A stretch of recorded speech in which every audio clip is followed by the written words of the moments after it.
गुरु प्यारी सात संगत जी, प्यार भरी राधा स्वामी जी।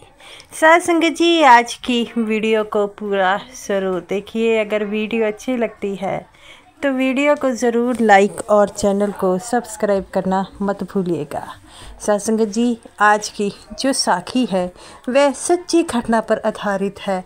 सात संगत जी, इसीलिए संगत से दरखास्त है कि साखी को पूरा सुनने की कृपालता ज़रूर कीजिएगा। सात संगत जी, जैसा कि आप जानते हैं कि बाबा जी अपने सत्संगियों से बेहद प्रेम करते हैं और दूसरी तरफ बाबा जी जानवरों से भी बहुत ज़्यादा प्रेम करते हैं।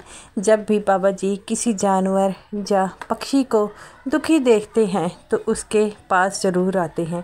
तो सात संगत जी, एक बार जब बाबा जी की कार के ऊपर एक बगला जिसका पर कटा हुआ था वह गिर गया, तब बाबा जी ने क्या किया। सात संगत जी, जैसा कि आपको पता है कि बाबा जी सत्संग घरों में आते जाते रहते हैं। तो सात संगत जी, ये जो साखी है लंदन की साखी है। आपको तो पता है कि बाबा जी इन दिनों जो है डेरे से बाहर लंदन में हैं। तो सात संगत जी, और बाबा जी एक दिन जो है लंदन के किसी सत्संग घर में जा रहे थे और वहाँ पर जो है बाबा जी खेतों के द्वारा जा रहे थे। और जब खेतों के द्वारा जा रहे थे तब बाबा जी ने देखा और अपने से एक जो सेवादार और ड्राइवर से कहने लगे कि ये खेत कितने सुंदर है। तब बाबा जी से वो सेवादार और बाबा जी का ड्राइवर कहते हैं कि बाबा जी सच में कहा है, ये तो बहुत ही सुंदर है। बाबा जी कहते हैं कि ऐसी हरियाली देखकर मन को चैन आ जाता है। तो बाबा जी कहते हैं कि हमारे यहाँ पर तो सारे वृक्ष काटे जा रहे हैं और वृक्षों से जो हरियाली होती है वह दिखाई नहीं देते। पहले जब जो था इंडिया में कितने वृक्ष थे, लेकिन अब तो काटे ही जा रहे हैं। तो ड्राइवर कह रहा है बाबा जी सही कह रहे हैं और वृक्ष को काटने से गर्मी भी ज़्यादा हो रही है। बाबा जी कहते हैं बेटा, ये तो कुदरत का नियम है, बहुत ज़्यादा गर्मी इसी के कारण हो रही है। हम यीशु को जो है वह समझते हैं कि इससे जो है कि हमारी गर्मी दूर होगी, तो ये बात गलत है। हम ये बात भूल गए हैं कि गर्मी जो एसियों से नहीं बल्कि वृक्षों से होती है। तो वो कहते हैं बाबा जी आपकी बात से हम सहमत हैं, लेकिन हम क्या करें। बाबा जी कहते हैं बेटा, करना क्या है, अगर हम कुदरत के साथ खेलेंगे तो कुदरत भी हमारे साथ खेलेगी। वह सेवादार कहते हैं बाबा जी कहे तो आप ठीक रहे हैं, लेकिन अब क्या किया जाए। बाबा जी कहते हैं ये हरे भरे खेत देखकर मुझे लगता है कि ये तो बिल्कुल गलत हो रहा है। तो वह कहते हैं बाबा जी आप तो बिल्कुल सही कह रहे हैं। इतना कहते ही वह रोने लग पड़ता है एक सेवादार। बाबा जी कहते हैं बेटा क्या हो गया। वो कहता है बाबा जी जब हम छोटे थे तब कितने हरियाली होती थी, अब तो देखने को नहीं मिलती। बाबा जी कहते हैं बेटा ठीक है। बाबा जी कहते हैं ज़रा खेत के आगे लेके जाओ, मैं भी देखूं कितनी हरियाली है। तब बाबा जी उसे खेत के थोड़े से आगे लेकर जाते हैं तो तभी बाबा जी की कार के ऊपर एक बगला गिर जाता है। तो बाबा जी कहते हैं बड़ी आवाज़ हुई है, क्या हुआ। तब एक सेवादार भागा भागा कार की तरफ देखता है तो वहाँ पर बगला होता है। तब बाबा जी कहते हैं बेटा इसे क्या हो गया। तब वह ड्राइवर कहते हैं लगता है कि इसकी जो है वो पर कट गया है। पापा जी कहते हैं कहाँ से कट गया है। तब देखते हैं तो पास में ही डोर पड़ी थी। तब पापा जी कहते हैं लगता है इसका जो है पैर वह डोर में पर आ गया है, जिसके कारण इसका ये पर कट गया है और उसका खून हो गया है। देखिए कितना खून यहाँ पर लगा है। बाबा जी कहते हैं बेटा तुम सही कह रहे हो, हमें ऐसा नहीं करना चाहिए। बाबा जी कहते हैं बेटा हम तो बड़ी कोशिश करते हैं लेकिन ये हो नहीं पाता। बाबा जी कहते हैं बेटा क्या करें। तो बाबा जी कहते हैं कि यहाँ पर आसपास देखो कोई जो है डॉक्टर की दुकान है, पर जंगलों में जो है खेतों में वहाँ पर कोई डॉक्टर नहीं था दूर दूर तक। तब बाबा जी कहते हैं बेटा अब तो बड़ी मुश्किल हो गई, ऐसे ये बगला तड़प तड़प कर मर जाएगा। मुझे ऐसा करो इस बगले को मेरी कार के अंदर एक कपड़ा है उसमें लपेट लो, हम वहाँ पर सत्संग घर में इसे ले जाएंगे। तो वह कहते हैं बाबा जी ठीक है। तब बाबा जी ने उस बगले को एक कपड़े में लपेटा और गाड़ी में रख लिया और बाबा जी उसे चलाते गए। कार चलती गई। बाबा जी बड़े प्यार से उस बगले को पकड़ा हुआ था। जब सभी लोगों ने देखा कि बाबा जी के हाथों में एक बगला है, तब बाबा जी से कहते हैं कि बाबा जी ये कौन है। तब बाबा जी कहते हैं ये बेचारा किस्मत का मारा है। बाबा जी कहते हैं बेटा इस बेचारे को चोट लगी थी। तब बाबा जी कहते हैं बेटा इसको चोट लगी थी जिसके कारण इसकी हालत ऐसी हो गई। तब वह कहते हैं बाबा जी चोट कैसे लग गई। बाबा जी कहते हैं कि हम ही लोग जो है डोर पतंग उड़ाते हैं और ये भूल जाते हैं कि ये डोरें जो आजकल इतनी पक्की है इससे जो है किसी का नुकसान हो सकता है। तब वह जो सेवादार थे बाबा जी को कहते हैं अब इसे पकड़ा दो। बाबा जी कहते हैं नहीं मैं इसे खुद जो है लाओ वहाँ पर से पट्टी लाओ। बाबा जी उसके पट्टी करते हैं और एक डॉक्टर जो था वहाँ पर भागा चला आता है और देखता है कि बाबा जी ने एक बगले को पकड़ा है जो जख्मी हालत में है। तब वह कहता है बाबा जी क्या हो गया।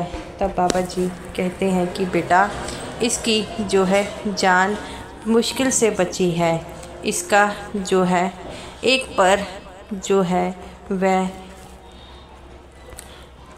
डोर के कारण कट गया जिसके कारण इससे लहूलुहान हो गया। तब वह कहते हैं कि बाबा जी ये तो बिल्कुल गलत हो गया है। तो वह कहते हैं कि हाँ ये तो तुमने बिल्कुल सही कहा है। तो वह कहते हैं बाबा जी आप किसी बात की चिंता मत कीजिए, हम बिल्कुल देख लेंगे। बाबा जी कहते हैं बेटा इतनी बुरी हालत हुई है इसकी, बेचारे से उड़ा नहीं जा रहा था। तो ये देखकर बाबा जी की आंखों में भी पानी आ गया कि हम लोग कितने निर्दयी हैं, हम लोग इसकी मदद भी नहीं करते। तो वह कहता है बाबा जी आप चिंता मत कीजिए, हम बिल्कुल इसको ठीक कर देंगे। बाबा जी कहते हैं बेटा ये कैसे हो गया मुझे समझ नहीं आ रही।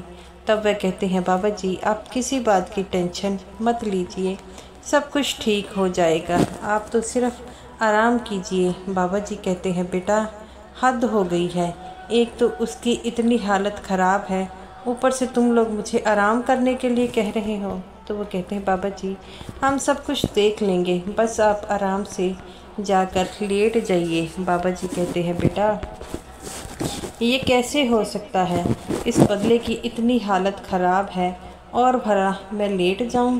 तब वह कहते हैं बाबा जी ऐसे मत कीजिए, ऐसे आपकी तबीयत ख़राब हो जाएगी। तब बाबा जी कहते हैं कि कुछ नहीं होगा मेरी तबीयत को, तुम लोग जाओ और जाकर जो है वह इसकी मदद करो। तब जो है डॉक्टर और जो सेवादार है वह उस बगले की बड़ी ही मदद करते हैं और किसी बात की चिंता के लिए नहीं कहते। बाबा जी उसकी अच्छी तरह मरहम पट्टी करवाते हैं और उस बगले को कहते हैं कि इस बगले को अभी यहाँ पर रहने दो, जब ये ठीक हो जाएगा तो हम इसे अपनी गाड़ी में बिठा कर छोड़ आएंगे।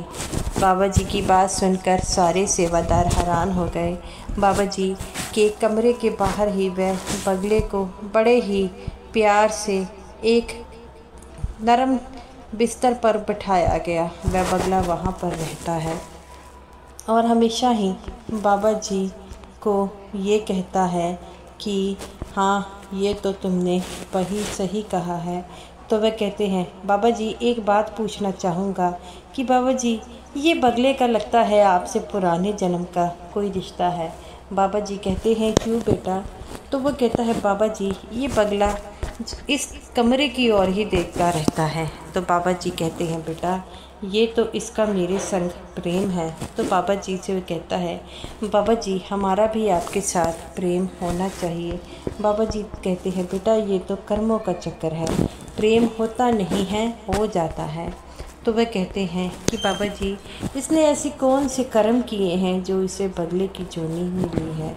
तो बाबा जी कहते हैं, बेटा ये भी तुम्हारी तरह करता तो अच्छे कर्म है, लेकिन कई बार होता है हमसे गलत कर्म हो जाते हैं। ये बगला अच्छा था और इस बगले का पिछले जन्म में एक इंसान के रूप में जन्म हुआ था, लेकिन ये एक अच्छी फैमिली से था। जब ये काम के सिलसिले में बाहर गया तो वहाँ पर ये मछलियाँ खाने लग पड़ा, जिसके कारण इसका जन्म इसमें हुआ था। तो वह कहते हैं, बाबा जी आप बिल्कुल चिंता मत कीजिए, सब कुछ ठीक हो जाएगा। बाबा जी कहते हैं, बेटा मुझे किसी बात की चिंता नहीं है, इस बगले की सेफ्टी मेरे लिए बहुत ज़रूरी है। तो वह कहते हैं, बाबा जी हम इसके साथ हैं। तो बाबा जी कहते हैं, बेटा पता नहीं इस बगले को देखकर मुझे ऐसा लगता है कि जैसे ये बगला मुझसे कुछ कहना चाहता है। तो वह कहते हैं, बाबा जी क्या कहना चाहता है, मैं समझा नहीं। तो वह कहते हैं, बाबा जी आप ही बताइए क्या कहना चाहता है। बाबा जी कहते हैं, बेटा ये कहता है कि मैं इस योनि से अब तंग आ गया हूँ, मुझे इस योनि से मुक्ति चाहिए, लेकिन हम जो है इसके बचाएंगे क्योंकि अभी इसका समय नहीं हुआ। तो वह कहते हैं, बाबा जी इसकी गति कैसे होगी। तो वह कहते हैं, बाबा जी अब ये कहीं पर नहीं जाएगा, यही सत्संग घर में रहेगा और यहाँ के वातावरण में ये अच्छी तरह पला बड़ा होगा। तो वह कहते हैं कि बाबा जी आप ठीक कहते हैं। बाबा जी अपनी बातों को लेकर बड़ा खुश होते हैं और कहते हैं कि ये सब कुछ ठीक हो जाएगा, आप किसी बात की चिंता मत करें। तो वह सेवादार भी उस बगले की दिन रात सेवा करते हैं। बाबा जी भी जब वहाँ पर लंदन के सत्संग घर में होते हैं तो उस बगले को बार बार देखने आते हैं। वह बगला बाबा जी की तरफ ही देखता रहता है और 2-3 दिनों में वह बगला बिल्कुल ठीक हो जाता है और वह बगला जो था बाबा जी के आसपास ही रहता है। बाबा जी कहते हैं सेवादारों से कि अब इस बगले की जिम्मेवारी तुम्हारी है, किसी प्रकार की चिंता मत करो, ये बगला जब ठीक हो जाएगा तो मैं इससे मिलने ज़रूर आऊँगा। और बाबा जी जैसे कि आपको पता है अपने वादे के पक्के होते हैं। वह बगले जब भी लंदन जाते हैं उस बगले को देखने ज़रूर जाते हैं, क्योंकि बाबा जी अपने सत्संगियों से बहुत ज़्यादा और जानवरों से भी प्रेम करते हैं। वह बगला बाबा जी को दूर से पहचान जाता है और बाबा जी के चरणों के आगे बैठ जाता है। तो बाबा जी कहते हैं, बेटा थोड़ा समय, तुम्हारी मुक्ति का समय आ जाएगा। तो एक सेवादार कहता है कि बाबा जी ये बगला जब आप नहीं होते यहाँ पर तभी ये आपके उस दरवाजे की ओर देखता है। तो बाबा जी कहते हैं, बेटा ये मेरे को ढूंढता है। तो बाबा जी कहते हैं ये जानवर है, पक्षी है। जो जानवर और पक्षी होते हैं वह अपने मालिक के बड़े वफादार होते हैं। ये हमेशा मुझसे यही कहता है कि मुझे अब मुक्ति दे दो। अब कुछ समय बाद इसकी मुक्ति का समय भी आ गया। सत्संगत जी ऐसे ही बाबा जी जब दोबारा गए तो एक दिन वह बगला बड़ा बीमार हो गया और उसने शरीर त्याग दिया। तब बाबा जी ने उस बगले की देह को जो है अपने हाथों से वहाँ की मिट्टी में गाड़ दिया। बाबा जी कहते हैं, बेटा देह तुम्हारी यहाँ पर रह गई है, लेकिन अब तुम्हें मुक्ति मिल जाएगी, क्योंकि यहाँ पर रहकर तुमने सत्संगी माहौल देखा है और तुमने हमेशा इसी बात की गुहार लगाई है कि मुझसे जो गलती हो गई है उस गलती के लिए मुझे माफ़ कर दें। साथ संगत जी, जैसा कि आपको पता है कि बाबा जी अपने सत्संगियों से बड़ा प्रेम करते हैं, तो बाबा जी ने उस पगले को भी अपने बच्चे की तरह प्रेम किया। और जब बाबा जी उसे विदाई दे रहे थे तब बाबा जी की आंखों में पानी था। साथ संगत जी, जैसा कि आपको पता है कि जब पक्षी भी किसी इंसान के साथ रहता है तो उसके साथ लगाव हो जाता है। तो साथ संगत जी, ये रही मेरी आज की वीडियो। अगर आपको ये वीडियो अच्छी लगी हो तो वीडियो को ज़रूर लाइक कीजिएगा और समूह साथ संगत जी को मेरी तरफ से प्यार भरी राधा स्वामी